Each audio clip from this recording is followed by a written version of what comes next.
May masarap na mais. Patikim nga na. Patanggal sa ano ko eh. Patanggal sa... I thought we're going to the hospital. Yeah. Okay, thank you. Lager, sarap.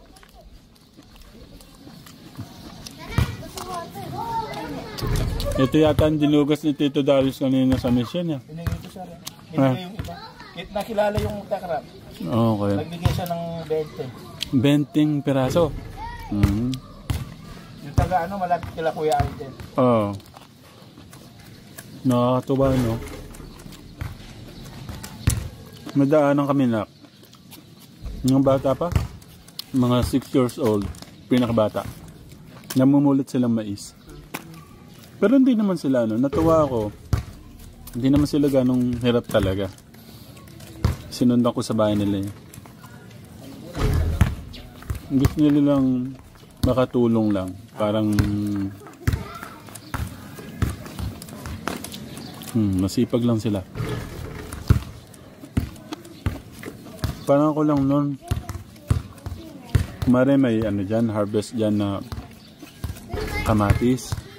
Pagkatapos nilang mag-harvest, yun, pumupunta kami, kinukuha namin yung mga parang tira-tira nila.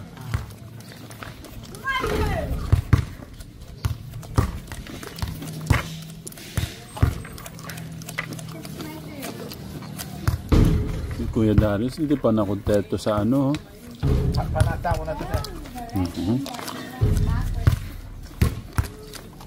Trabaho ito nun. Nag-years ako ng trabaho.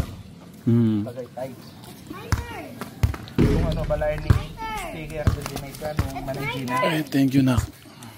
Yung tapos ko yun, nung masunod yung Christmas light nila. At saka natin share yan, Tito Darius. May magandang part dun eh. Alam ko na yun eh. Paano ka, Tekram? Maraming salamat po sa pagmamalat suporta. Paalam ka na, Nak. Thank you po mga Tekram. Okay, so si Kuya kasi nasa church, nagtugtog po siya. Thank you, love you. Thank you po. Mwah.